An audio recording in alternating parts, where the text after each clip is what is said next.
풍자하고 해악으로 들어가 보도록 합시다. 자, 풍자하고 해악은요. 자, 골개미를 여기 골개미 크게 써있죠? 골개미를 표현하기 위해서 하는 표현 방식의 하나랍니다. 그래서 골개미를 표현하기 위해서 풍자적 표현을 쓰기도 하고요. 골개미를 표현하기 위해서 해악적 표현을 쓰기도 하는 거예요. 자, 골개미라는 건요, 우리가 저번 시간에 문학작품이 가지고 있는 아름다움을 우리가 4가지로 범주로 나누었죠. 그래서 그것을 미적 범주라고 했었잖아요. 그래서 숭고미 있었고, 그리고 우아미 있었고, 그리고 비장미 있었고, 그 다음에 골개미라는 게 있답니다. 이 골개미에 이제 이번 시간에 초점을 맞춰서 보도록 할게요. 자, 골개미 같은 경우에는 어떨 때 문학작품에서 드러나는 아름다움이라고 했습니까? 바로요, 세계하고 자아의 관계, 그리고 있는 것과 있어야 할 것의 관계를 통해서 이야기를 했었죠. 자, 아주 간단하게 이야기를 하자면, 자, 내가 이제 그 문학작품에서 자아라는 거는요, 여기 자아 써있죠? 문학작품의 자아라는 것은 생각하고 행동하는 주체라고 할 수가 있어요. 그래서 서술자일 수도 있고, 시에서는 화자일 수도 있는 거죠. 근데 꼭 동일하진 않은데 어쨌든 문학작품에서 행동하는 주체, 뭐 간단히 생각해서 여러분 그냥 나 자신이라고 생각하고 이해해도 뭐 이해할 수 있을 것 같아요. 자, 여러분들 생각해 보세요. 여러분들 예를 들어서 이제 맨날 그 요리 가지고 이제 예를 들었으니까, 자, 여기서의 나는 굉장히 놀고 싶어. 난 놀고 싶다고, 놀고 싶고요. 나는 미술로 성공할 거야. 난 그림 그릴 거야. 이렇게 하는 나 자신이 있어요. 자, 그리고 여기에 세계가 있죠. 이 세계에는 나를 둘러싸고 있는 모든 환경을 우리가 세계라고 한답니다. 문학작품에서. 자, 근데 이 세계가요, 너무나 압도적인 거예요. 거기다가 나하고 충돌을 일으키고 있는 상황이죠. 그러니까 뭐 이런 상황이에요. 나는요, 놀고 싶고요. 그리고 미술 공부를 해서 성공하고 싶어. 미술 공부 쪽으로 나가고 싶어. 라는 게 이제 나의 자아의 모습이에요. 근데 나의 둘러싼 세계는, 지금 내가 다니고 있는 학교라는 세계는 지금 입시 때문에 공부를 해야 된다고 봅시다. 공부만 이제 해야 되는 곳이라고 생각을 해보세요. 자, 그럼 어때요? 내가 이 세계가 너무 강력하죠. 어쨌든 학교라는 그 제도권이 강력하잖아요. 나라는 존재보다 이제 학교에 들어가게 되면.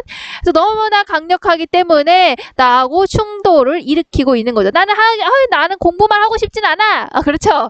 나하고 충돌을 일으키고 있죠. 자, 이런 상황을 이제 작품에서 드러나 있다면 이게 이제 골개미라고 하는 거죠. 근데 거기서 얘기했었죠. 비장미도 똑같았잖아. 똑같이 충돌하고 좌절하고 있는 상황이었는데, 비장미에서는 요 세계가요, 나를 둘러싸고 있는 세계가 진짜 얘가 바라는 세계일 경우에 이제 그 비장미가 드러나는 거지. 내가 너무나 하고 싶은데 이제 못할 때 이런 식으로 드러나 있는 거잖아요. 그래서 내가 너무나 바라는 세계일 때는 비장미로 드러나고요. 이거는 내가 그렇게 바라지 않는 세계일 때 이제 대부분 골개미가 드러난다고 보는 거예요. 내가 바라지 않는 거. 그리고 이제 대부분 문화작품에서는 이제 이 세계가요, 도덕적으로 좀 열등한 것으로 많이 나오긴 하죠. 문화작품에서 등장을 할 때는. 어쨌든 내가 좌절을 하고 있고 뭔가 충돌을 하고 있는데 나를 둘러싼 이 세계가 별로 내가 좋아하는 게 아니야. 나에게 있어서 별로 의미가 없어. 나에게 있어서는 그거는 도덕적으로 열등한 거야. 라고 했을 때 드러나는 게 골개미라고 보는 거예요. 그리고요, 있는 것과 있어야 할 것으로 얘기하기도 했었죠. 있는 것은 이제 현재라고 했었고, 있어야 할 것은 이상이라고 했었죠. 어쨌든 간에요. 있어야 할 것을, 그러니까 이상을 부정하고 있는 거죠. 똑같이 생각하시면 돼요. 이게 세계라고 생각을 하셔도 이해할 수가 있어요. 그래서 내가 가지고 있는, 이 둘러싸고 있는, 내가 바라고 있는 이 이상이라는 게 부정적인 거죠. 별로 좋은 게 아니야. 그리고 그리고 내가 가지고 있는 나 자신은 굉장히 긍정적인 것으로 보고 있는 거죠. 어쨌든 부정적인 것이 나를 지금 억누르고 있는 상황, 내가 좌절당하고 있는 상황, 이 상황이 바로 이제 골개미를 이야기를 하는 거죠. 그런데요, 자, 이것이 내가 별로 원하지 않는 세계, 내가 별로 바람직하다고 생각하지 않는 거잖아요. 거기에 의해서 내가 지금 억눌려 있는 거잖아요. 자, 그래서 골개미라는 것에서 골은 어때요? 익살스럽다고 생각을 했죠. 그래서 이거에 대해서 내가 원하지 않는 상황이니까 이걸 골려대는 식으로 이제 문학작품에서 표현을 하게 되는 거죠. 자, 그래서 익살스럽게 표현을 하려면 어떻게 되야겠냐? 익살스럽게 표현 방식을 웃음과 비판을 사용해서 주로 내가 이야기를 할 수가 있는 거죠. 익살스럽게 이제 이 상황을 얘기하는 거야. 이 상황을 익살스럽게 표현을 하는 거예요. 어떻게? 풍자하고 해악이라는 표현을 통해서 자, 둘 다 공통적으로 웃음과 비판이 들어가 있는 거죠. 근데 보통 풍자는요, 자, 여기서 이제 자자가요, 나중에 이제 또 풍자에 대해서 바로 이제 이어서 설명을 하긴 할 건데, 이 자자가 찌르다라는 거거든요. 찌르다라는 얘기예요. 그래서 풍자는요, 누구를 향해서 찌르겠니? 바로 내가 원하지 않는, 색깔을 바꿔볼까? 내가 원하지 않는 세계를 향해서 웃음과 비판을 사용을 하는 거죠. 그러면 풍자는 웃음과 비판 중에 어느 게 더 비중이 크겠니? 바로 비판이 더 큰 웃음이 되겠죠. 그래서 비판적인 웃음이 되는 거예요. 누구를 향해서? 내가 원하지 않고 바라지 않는, 나를 억누르고 있는, 나하고 충돌을 일으키는 이 세계를 향해서 웃음과 비판을 날리는 것을 풍자의 표현이라고 한답니다. 자, 그리고요, 해악이라고 하죠. 해악은 굉장히 우스꽝스럽게 이야기를 하는 거예요. 그리고 이 해악은요, 누구를 향해서 표현하는 거다? 웃음과 비판을 바로 여기에 당하고 있는 자아를 향해서 얘기하는 거예요. 당하고 있는 자아한테 얘기를 하는 거죠. 그리고 자아는 대부분 누구하고 동일시가 되겠니? 이거 읽고 있는 화자나 이런 사람하고 동일시가 되겠죠. 바로 나 자신과 동일시가 되는 경우가 많아요. 그렇죠. 여기 대부분 작품 속에서, 우리는 대부분 작품 속에서 얘가 당하고 있으면 누구한테 조금 더 관심이 갑니까? 바로 이 주인공한테, 가지고 있는 자아한테, 행동하는 사람한테 더 관심이 가죠. 보통 얘가 이제 당하고 있는 이 자아한테 우리가 웃음과 비판의 표현 방법으로 이제 쓰는 거죠. 그러니까 자아를 향해서 얘기를 하는 거예요. 그러니까 어때? 자아는 지금 이 못된 세계한테 지금 억눌려 있는 거죠. 자, 그러니까 웃음과 비판 중에서 어떤 거를 더 많이 쓰겠니? 바로 웃음을 더 많이 쓰겠죠. 자, 그리고 그 웃음이라는 게 진짜로 너무 웃겨! 라는 코미디 같은 웃음이겠습니까? 아니겠죠. 바로 얘는 지금 당하고 있잖아. 그래서 좀 동정이나 연민의 웃음을 많이 가지고 있는 거겠죠. 그래서 풍자가 가지고 있는 웃음은 세계를 향한 거니까 비판적인 웃음이라면, 바로 비판적인 웃음의 표현이라면, 해악은 바로 이 당하고 있는 자아한테 향해서 이야기를 하고 있는 거예요. 당하는 자아한테 우리가 표현을 하고 있는 거기 때문에 바로 동정과 연민의 웃음이 드러나 있다. 이렇게 보는 거죠. 물론 비판적인 거 있죠. 이런 상황을 긍정적으로 보고 있지는 않잖아. 근데 이제 비판의 요 목소리가 조금 이 동정과 연민의 웃음에 조금 밑에 가려져 있는 거죠. 그래도 비판은 숨어져 있는 겁니다. 왜냐면 이 상황 자체가 별로 유쾌한 건 아니잖아요. 자, 그래서 풍자에 대해서 찾아보면요. 자, 일단 이 내용만 먼저 보도록 할게요. 자, 풍자의 어원은요, 가득히 담긴 접시라는 뜻에서 유래를 했다. 그래서 이 말은 이제 혼합물, 그리고 인간의 어리석은 행위를 조롱하기 위해서 각각 다른 주제를 잡다하게 다룬 것을 의미하게 되었다. 결국에 이제 잡다한 것들을 모아서 이 사람을 비판해야지 하고 했던 게 이제 어원 속에 있다는 겁니다. 자, 그래서 여기 쭉 보시면 그냥 뭐 쭉쭉 이제 역사에 대해서 나오고 뭐 이래가지고 이런 거는 그냥 그런가 보다 하고 보시면 되고, 자, 그래서 풍자는 이제 대부분 새로운 사회 등장에 적응하지 못하는 구세대나 불합리한 권력의 가치관이나 체제를 공격하기 위한 문학적인 표현이다. 그래서 얘기를 했었죠. 얘가 공격하는 세계라는 것은 별로 좋은 게 아니라고, 그러니까 불합리하거나 이제 별로 옳지 못한, 도덕적으로 열등한 그런 경우가 많은 거죠. 그래서 대상에 대한 부정적인 태도를 취하고 있다. 아이러니하고 얘기를 했는데 이거는 이제 그 다음에 뭐 나중에 설명할 거니까 어쨌든. 그래서 이런 점에서 풍자는 골개가 이제 코믹이라고 여기서는 써있네요. 코믹의 하위 개념이지만은 골개는 공격의 과정에서 이렇게 나온 것이다. 뭐 그런 것이고, 밑에 쭉 보시면 중요한 것은 도덕적, 지적으로 열등한 대상에 대한 공격이라는 점에서 풍자의 주체는 대상보다 월등해야 된다. 라고 이야기를 하고 있죠. 그러니까 얘기했죠. 아까 그 자아가 있고요. 세계에 의해서 내가 억눌림을 당하고 있어. 그러니까 충돌을 일으키고 있죠. 근데 그 세계를 향해서 지금 뭘 날리고 있는 거야? 웃음과 비판을 날리고 있는 거죠. 그것을 풍자 풍자라고 했었잖아요. 그래서 얘가 나를 지금 비록 억누르고 있고 나하고 충돌을 일으키고 있지만은 이거는 좀 도덕적으로, 지적으로 나보다는 더 못한 대상이어야만 한다는 거예요. 이제 그게 풍자가 성립이 된다는 거예요. 왜냐면 얘한테 이제 웃음과 비판을 날려야 되니까 얘가 바로 좋지 못해야지. 그렇지? 자, 그래서 얘가 월등해야 된다는 거야. 뭐 도덕적으로 또 지적으로 월등해야 된다는 게 이제 풍자가 성립된다는 조건이 되는 거죠.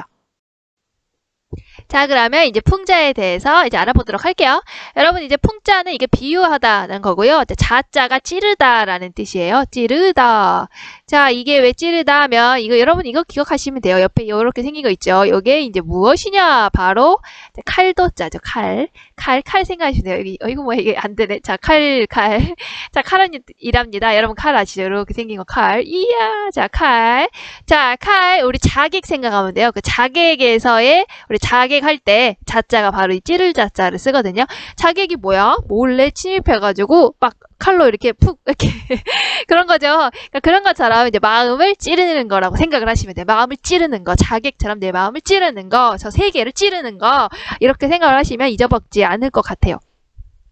자, 그래서 풍자라는 건요, 이제 빗대서 찌르는 거죠. 누구? 나를 억누르고 있는 바로 세계를 향해서. 그래서 이제 흥부전에서 이제 얘기를 가지고 왔는데요. 여러분 흥부전 알죠? 흥부전 보시면 거기서 원하는, 이제 바라는 원래 이루어지는 그 세계는 어떤 모습이었니? 동생과 형이 우애 있게 지내야겠죠. 원래는 그래야 되는 거잖아. 근데 누가 지금 이거를 깨고 있는 거니? 우애 있게 지내지 않고 누가 깨고 있는 거야? 바로 놀부가 이 상황을 깨고 있는 거죠. 놀부가 욕심을 엄청 부리잖아요. 그래서 재산을 다 차지했는데 흥부가 가지고 있는 재산까지 또 더 차지하려고 욕심을 부리고 있죠. 어때요? 그래서 흥부는 지금 여기에 좌절을 당하고 있는 거죠. 놀부의 욕심에 흥부가 지금 좌절을 하고 있는 거랍니다. 그렇죠? 그러니까 어때요? 흥부를 둘러싸고 있는 세계가 바람직하지 않죠. 도덕적으로 열등하죠. 도덕적으로 옳지 못하죠.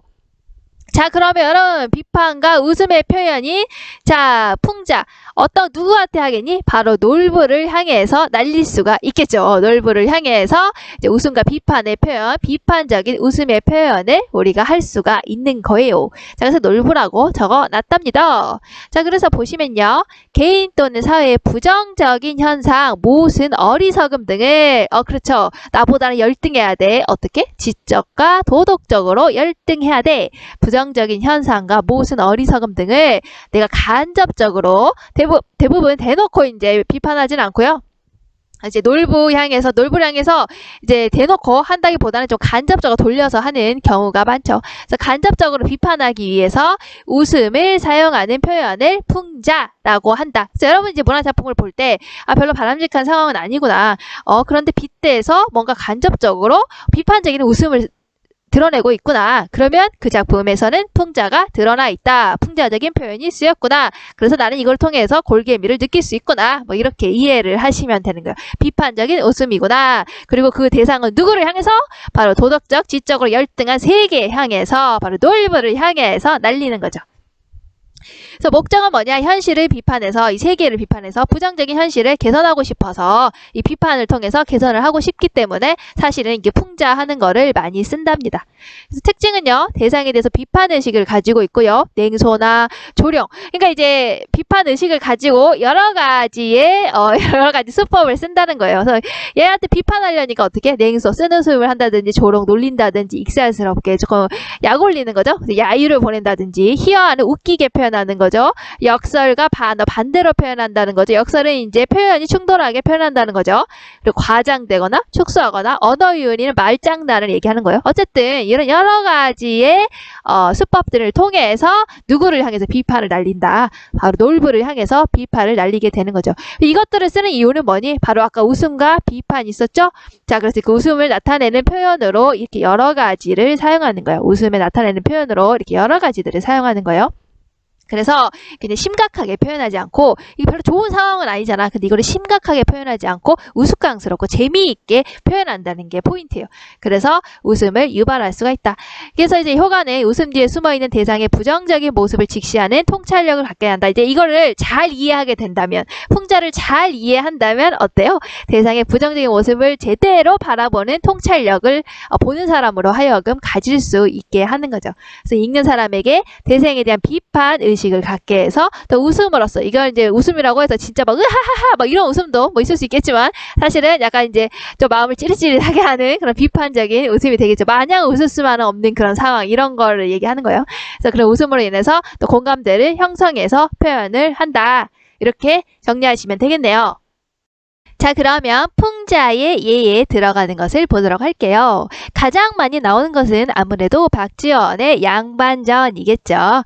자, 양반의 이제 허례허식과 그리고 이제 부정부패 같은 거를 풍자하고자 했던 작품이랍니다.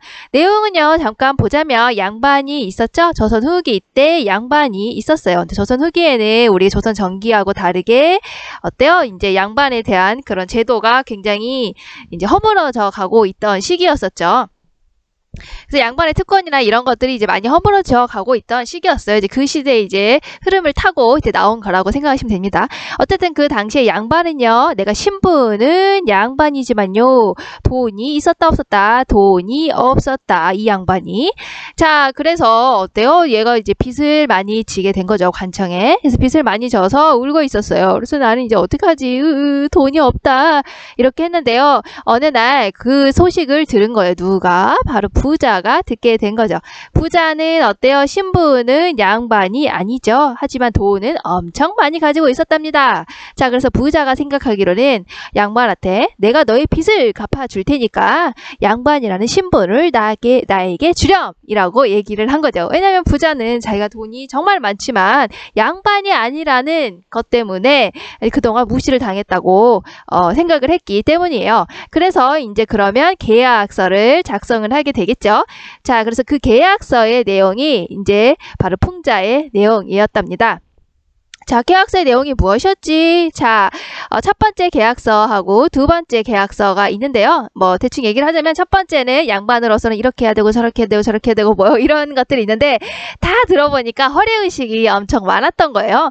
그래서 부자가 듣기로는 양반은 굉장히 특권도 많다고 하던데 이렇게 뭐 해야 될 것도 많고 뭐 예를 들어서 제사할 때는 이렇게 해야 되고 뭐 이런 거 있죠. 뭐 그런 걸 다 얘기를 했더니 특권이 없고 별로 재미없다. 별론 것 같다. 좀 이익이 되게 바꿔달라. 하니까 이제 두 번째 문서가 나오게 됩니다. 그래서 이 두 번째 문서의 내용이 바로 이제 풍자의 내용을 담고 있다고 보시면 돼요. 그래서 풍자의 내용을 담고 있는 두 번째 내용 같은 경우에는 이제 서민들에게 양반이 그동안 얼마나 심술을 부리고 부정부패를 일삼았는지를 이제 얘기하는 거예요.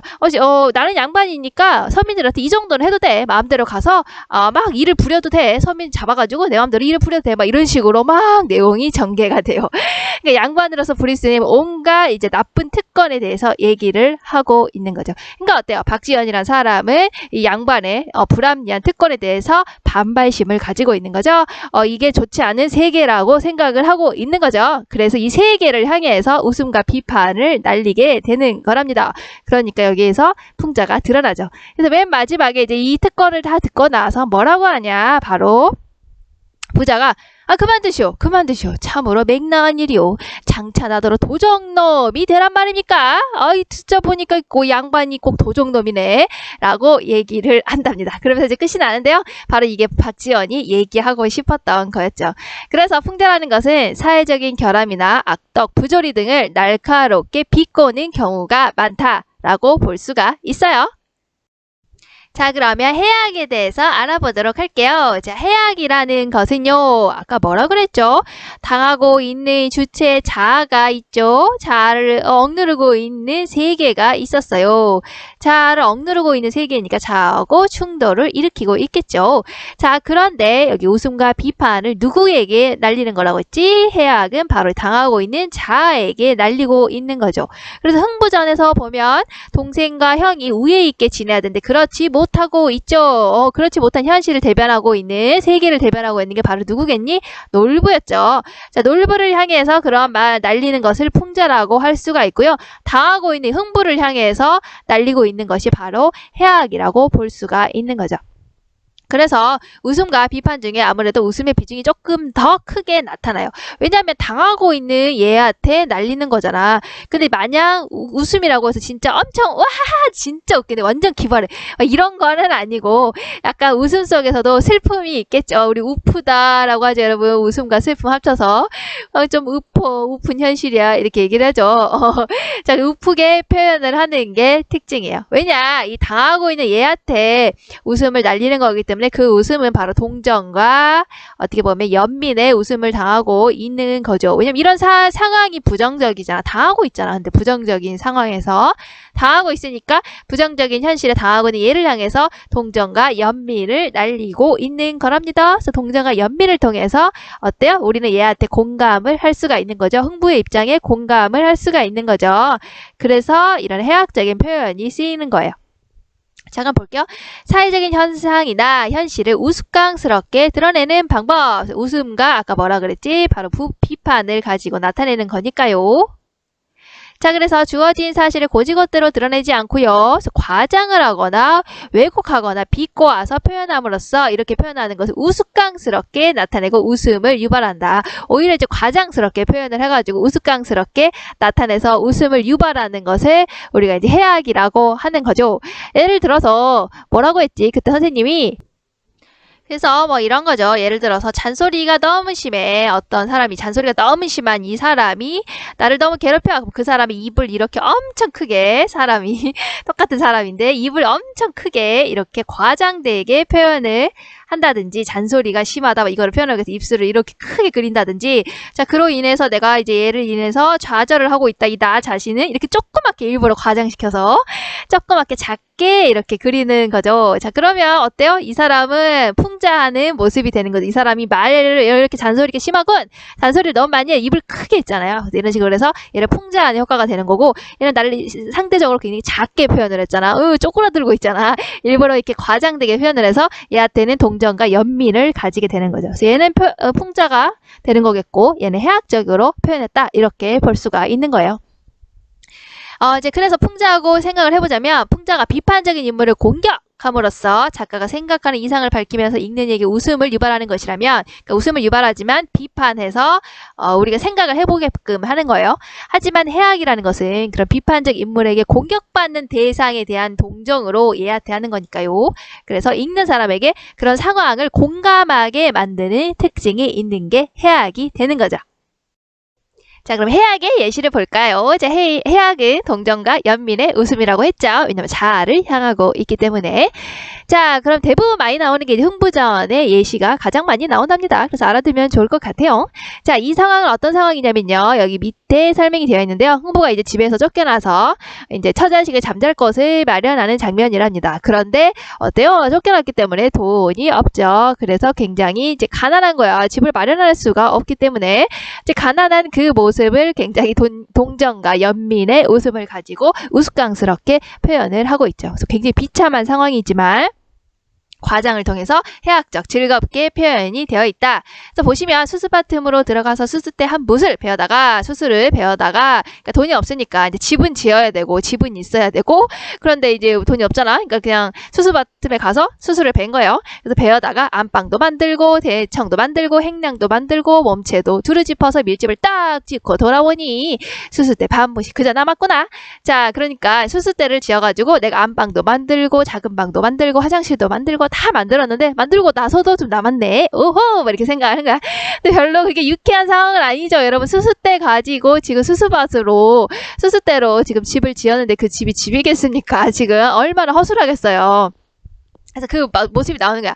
방안이 넓든지 말든지 양주가 들어누워 기지개를 켜면 자 그래서 어때요? 자 스스로 막 했으니까 이게 굉장히 허술할 거 아니에요. 그래서 이게 허술할 거 아니에요. 그러니까 가운데 사람이 여기 누워 있으면 벽에 구실을 못할 거 아니야. 굉장히 약하기 때문에.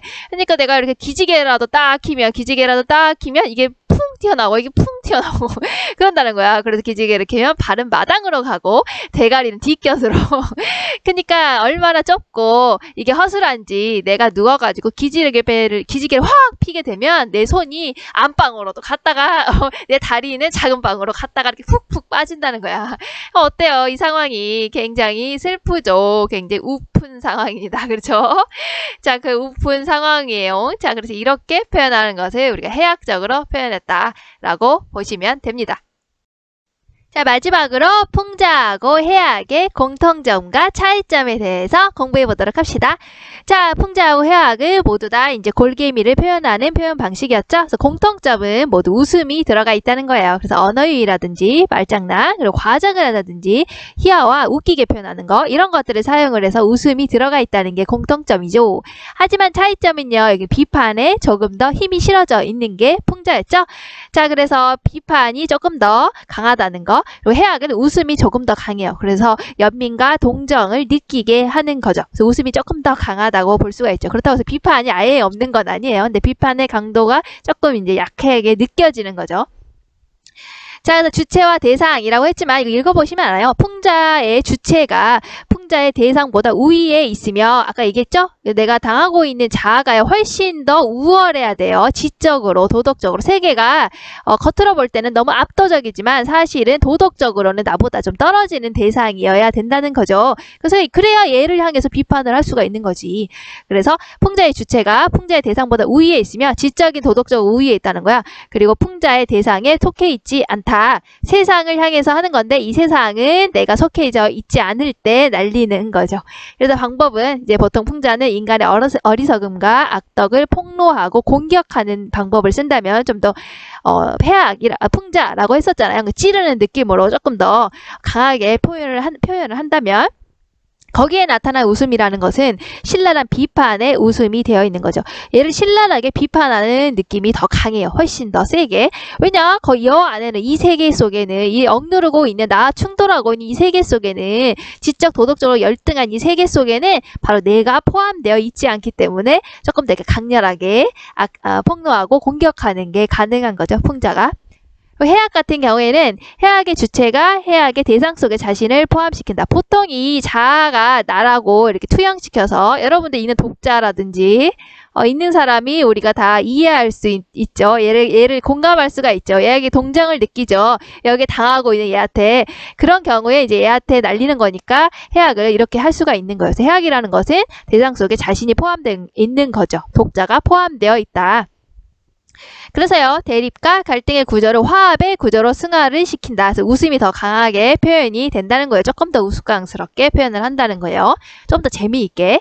자, 그래서 웃음의 성격은 동정과 연민의 웃음이에요. 얘를 향해서 얘기를 하는 거니까. 그래서 왜 동정과 연민으로 하는 거지? 왜냐면 읽는 독자가 바로 이 자아에게 공감을 하고 있는 거죠. 그래서 내가 포함되어 있다고 보는 거예요. 여기서 내라는 것을 읽는 독자라고 생각하시면 돼요. 독자가 여기에 포함되어 있는 거야. 당하고 있는 자아 속에 포함이 되어 있는 거야. 포함이 되어 있기 때문에 아무래도 동정과 연민의 웃음을 할 수가 있는 거죠. 웃음의 성격이 다르다고 볼 수가 있어요. 자, 여기까지 하면은 풍자하고 해학을 다 한 것 같아요. 와, 여러분 여기까지 공부하느라 수고하셨어요. 자, 그러면 우리 다음 시간에 만나는 거죠? 다음 시간에 보도록 해요. 안녕.